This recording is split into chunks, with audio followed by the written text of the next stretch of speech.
Hi, I'm Tram Anh Nguyen. I'm the co-founder of CFTE, and I welcome you to the Upskilling series. We all see the world going digital, rapidly transforming our lives, our jobs, and the way we live all together. In fact, the pandemic has only been a catalyst to this transformation, and it's up to us to adapt to this technology-driven world.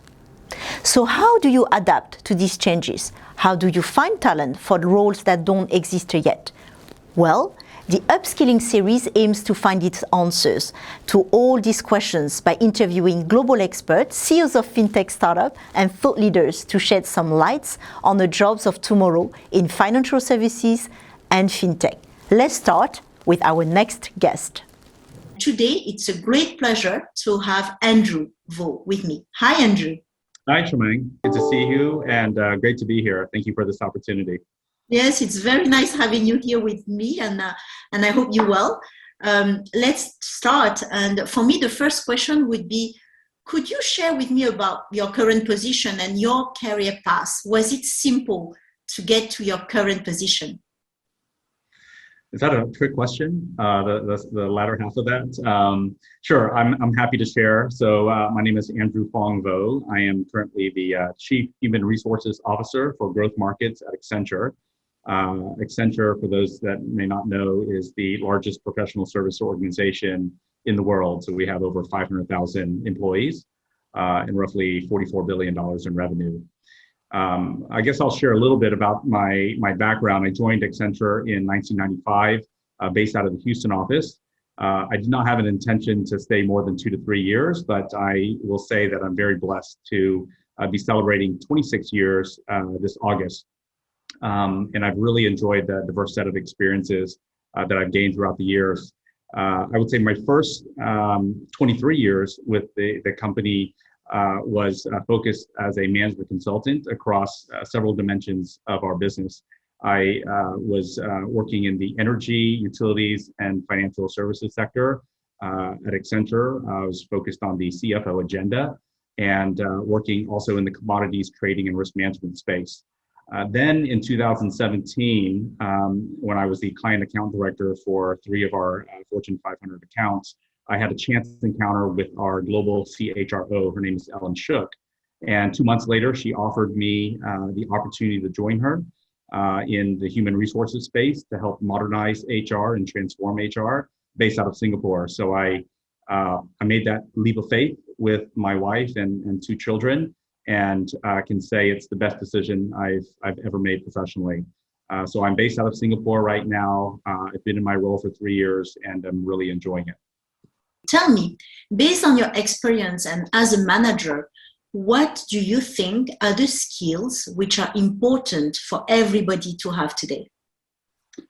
Well, if I think about 3 skills that I believe are important to have in one's portfolio, regardless of what level you are, you could be a staff analyst or you can be a C-suite officer. I would say the 3 in my mind are point skills, craft skills, and leadership skills. And let me just give you a quick overview of what I mean. When I talk about point skills, these are skills that are role specific that helps you do your job or the job that you aspire to do. Something that gives you an edge because building these type of skills will allow you to have your own point of view. So if you're in the technology field, you need to be aware of the latest technical trends and be able to build those competencies. So that could be cloud or it could be virtual reality. And then if you're in fintech, obviously something that you're very familiar with. But when it comes to learning the latest on AI, banking platforms, payment technologies, really being able to hone those particular skills. Same with engineering, same with retail. When I talk about craft skills, I'm referring more about how you do your job, the work that you're doing, how you go about it, and always being a curious learner so that you can become an expert in your craft. So for me, it's consulting. And for consulting, it's about the methodology. It's about the way you solve problems, the way you approach design thinking, the way you analyze data, and even do storytelling. So that's really about craft skills. And then the third point I would say are leadership skills. Now, traditionally we call these soft skills or social skills. And I think this is really what differentiates managers from leaders. And I think in today's environment, as you mentioned, we're in a pandemic world, we're in a virtual environment. So more than ever, I think these skills are very important. And these skills specifically are the skills of being, having compassion, having empathy, relatability, and authenticity, just to name a few. This will allow leaders and emerging leaders to better connect and engage with their teams. And really, I think it's an X factor right now in the environment that we're living in. We're not and working in, we're not physically with people. And so having these skills allows one to truly build a sense of community, drive productivity, and develop and retain the best talent. So those are the three categories that I think are most important for one to have in their portfolio. Andrew, if you could instantly acquire one skill, what would it be? Tram Anh, for you and I, being former Vietnamese refugees, I am conversant with my family and my friends, but I would like to build more skills and become more refined in how I present and speak Vietnamese in a professional setting. So that's a short-term goal for me and ambition, so that I can do presentations in Vietnamese, which is my native tongue. Great. Now coming back to your role at Accenture, could you tell us how do you upskill your team and your organization? Well, being a professional services organization at Accenture, we commit nearly $1 billion in learning and training.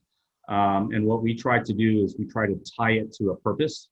And Accenture's purpose that we just rolled out this year, our new purpose is to deliver on the promise of technology and human ingenuity.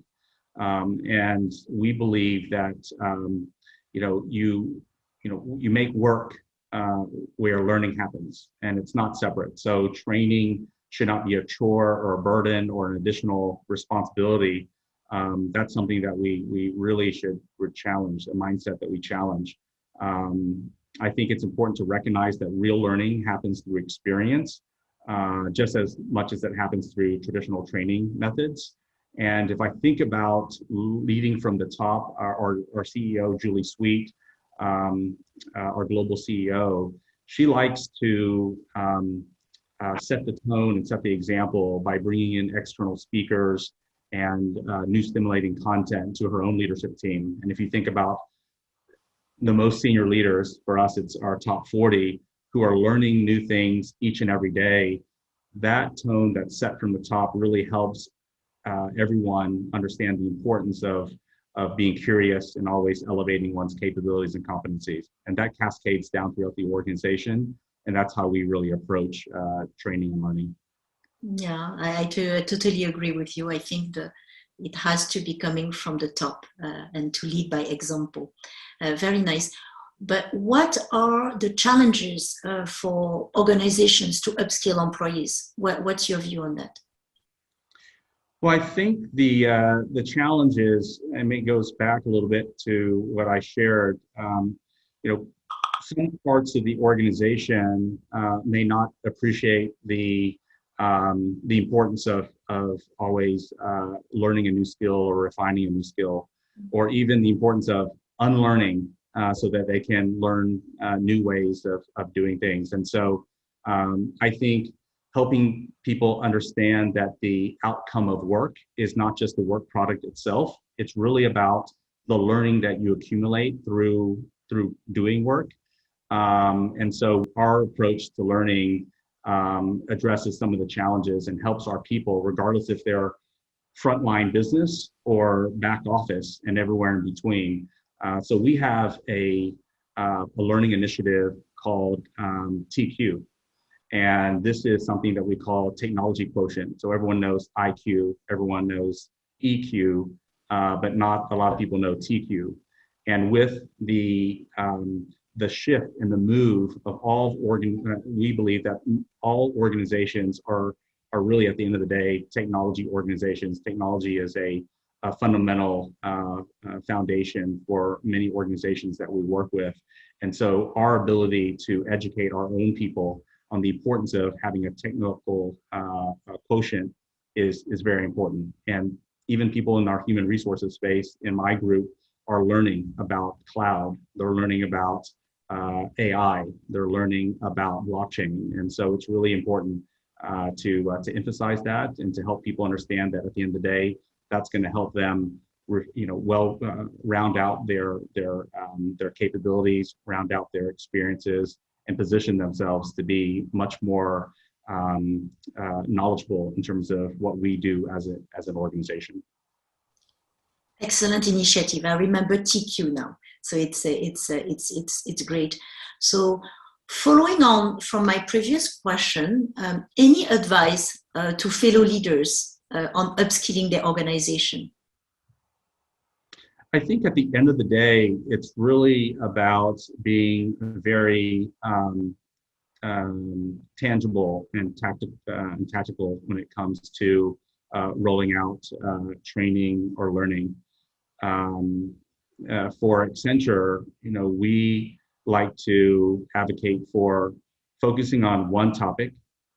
Figure out what type of area of focus that you want to concentrate on to build your proficiency. And then in the next 3 months, make sure that you have 3 actions that help you refine and build on those skills. So it's more about a methodology of putting it into action. So I would say that regardless of how you want to roll out training or what type of training you want to roll out, making sure that you set priorities as an organization, that individuals set priorities to learn. That is, to me, something that I would say is a recommendation for other leaders. Andrew, what's the best piece of advice you've ever been given regarding recruitment, and does it still work in a digital world? Recruitment, the best advice. You know what? I think the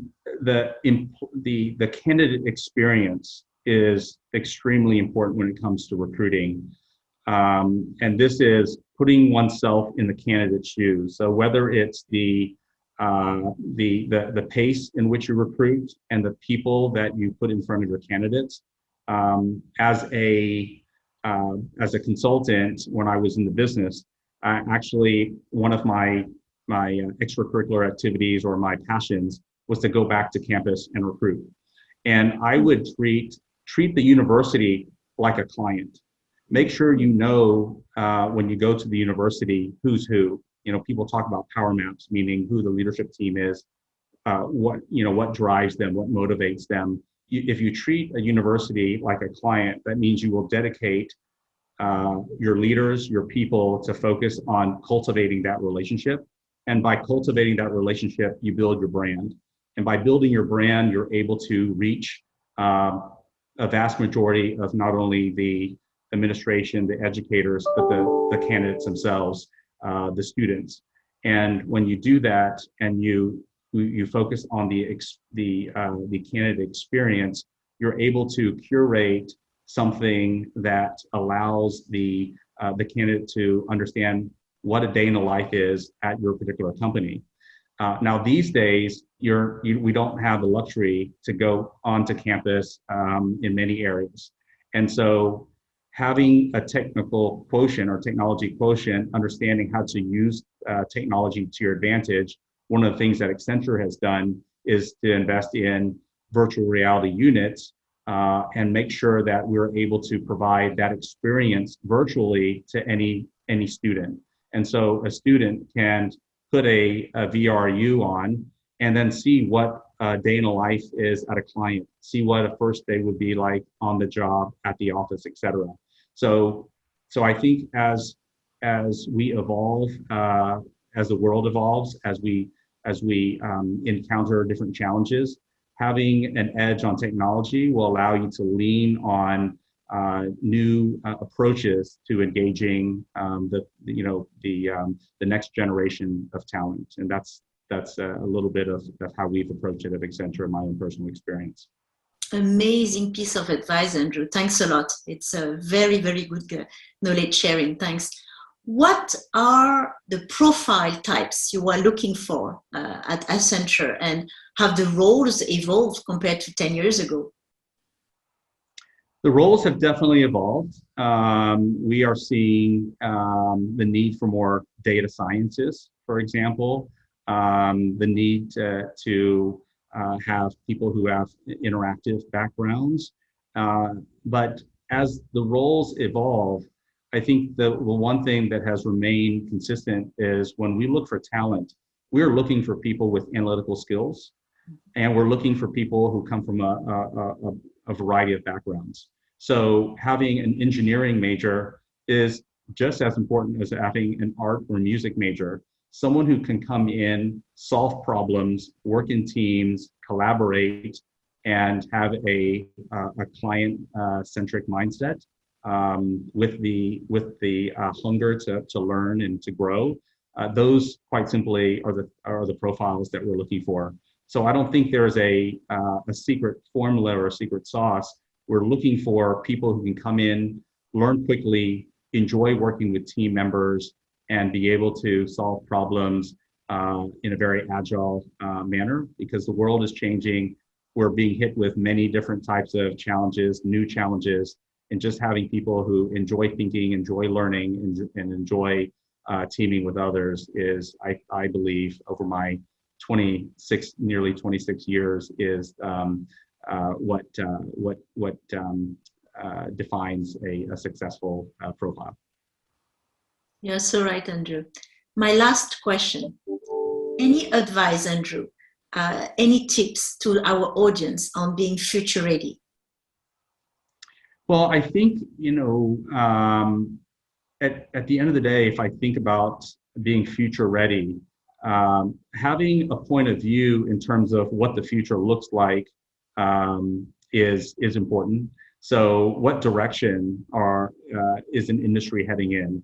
What direction is a particular company heading in? When we have a view on where we're going to evolve to, that's a bit of our North Star. And when you have that point of view, that comes with training, that comes with learning, that comes with being curious and having a mindset to always want to learn more about where the current environment is taking us.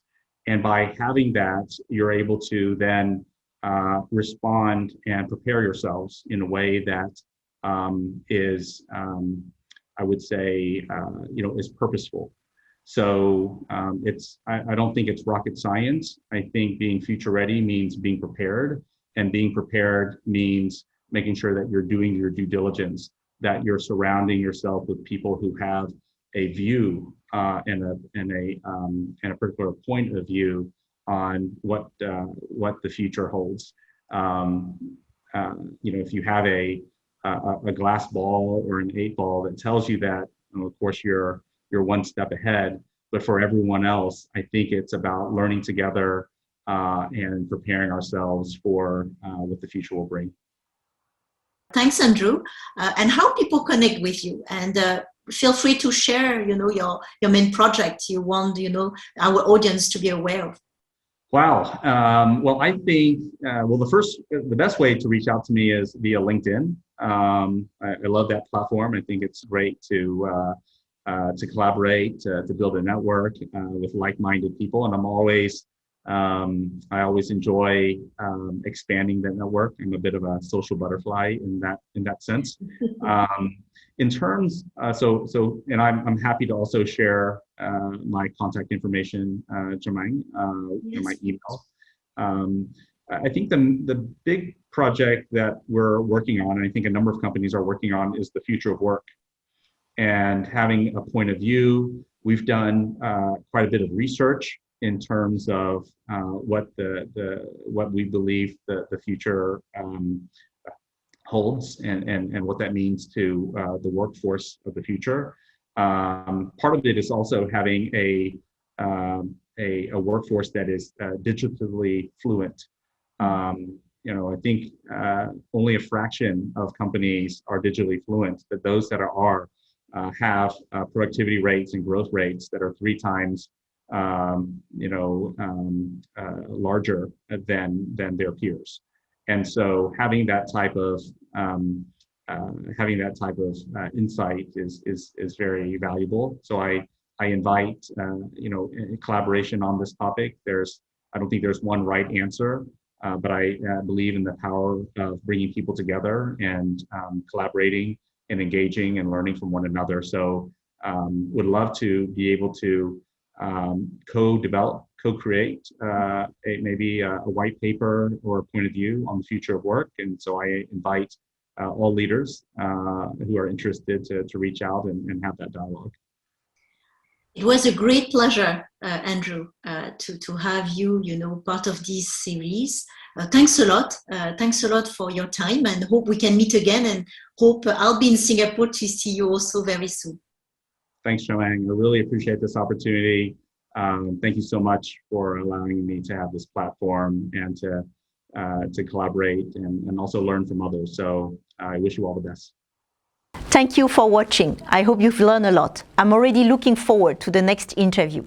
In the meantime, if you wish to learn more about the new world of finance, I invite you to check our previous videos where we welcome many guest experts to share their views.